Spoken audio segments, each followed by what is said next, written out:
आज ईरान और इजराइल के जो वॉर चल रहा है उसको 27 से 28 दिन कंप्लीट हो चुके हैं, अभी तक ये वॉर रुकने का नाम नहीं ले रहा है। इधर इजराइल की अगर बात करें, ये कह रहा है कि अभी हजारों ठिकाने ईरान के ऐसे हैं जिसमें हमको स्ट्राइक करना बाकी है, मतलब 1 महीना तो हमको कम से कम लगेगा ही लगेगा। इधर यूएसए उल्टी बात कर रहा है कि हम पीस की बात कर रहे हैं, लेकिन भैया आप पीस की बात कर रहे हो तो किससे कर रहे हो? ईरान इधर कंटिन्यूअसली आपको मोक करे जा रहा है, कंटिन्यूअसली आपको बोले जा रहा है कि भाई आप पीस की बात कर रहे हो तो ट्वीट पे क्यों कर रहे हो, हमसे बात करो ना भाई, हमारी जो शर्तें उनको रखो, लेकिन ये कुछ हो नहीं रहा है। इधर यूएसए अगर पीस की बात कर रहा है तो इनके $200 बिलियन कैसे सैंक्शन हो रहे हैं वॉर के लिए, ये अगर सैंक्शन हो रहे हैं, इनके जर्नलिस्ट इनसे पूछ रहे हैं कि भाई आपके $200 बिलियन की जरूरत क्या पड़ी, अगर आप पीस की बातें कर रहे हो तो आपको वॉर अगर करना ही नहीं आगे तो $200 बिलियन की जरूरत क्या पड़ी, लेकिन इसका कोई इनके पास रिप्लाई नहीं है। अब सबसे बड़ा पॉइंट है, अभी प्राइम मिनिस्टर मोदी जी का ट्वीट आया कि हमने डोनाल्ड ट्रंप साहब से बात की और पीस की बात की है, प्लस स्टेट ऑफ हॉर्मुज जल्दी से जल्दी ओपन करने की बात की है, लेकिन सबसे बड़ा पॉइंट है कि सामने वाले चाह रहे हैं या नहीं चाह रहे इस वॉर को रोकना, क्योंकि इजराइल अलग बात कर रहा है,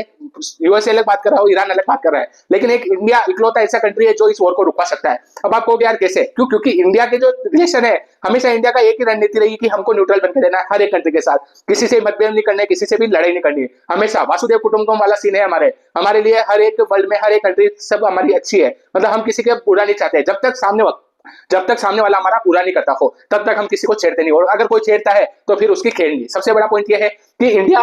ईरान के साथ भी अच्छे रिलेशन रखता है, इजराइल के साथ भी रिलेशन अच्छे रखता है, यूएसए और मिडिल ईस्ट की जितनी भी कंट्री थे सबके साथ अच्छे रिलेशन रखता है। मेरे हिसाब से इंडिया को यहाँ पे एक मीटिंग करनी चाहिए इंडिया के अंदर और बताना चाहिए कि भाई आप पीस की बात करो, आगे जो भी ईरान की जो शर्तें, आपकी जो शर्तें, जो भी आपके पॉइंट्स है वो रख के इस वॉर को यहीं पे खत्म करो। क्यों? क्योंकि वर्ल्ड इससे सफर कर रहा है, क्योंकि कंट्री, दूसरी कंट्री कोई भी इसमें कुछ नहीं बोल रही है, लेकिन इंडिया को इसमें स्टैंड लेना चाहिए, जहां तक मेरा ख्याल है। अब आप क्या सोचते हो कमेंट बॉक्स में बताएं, और अगर आप मेरे चैनल पर नए हैं तो सब्सक्राइब करना बिल्कुल मत भूलना। जय हिंद, जय भारत।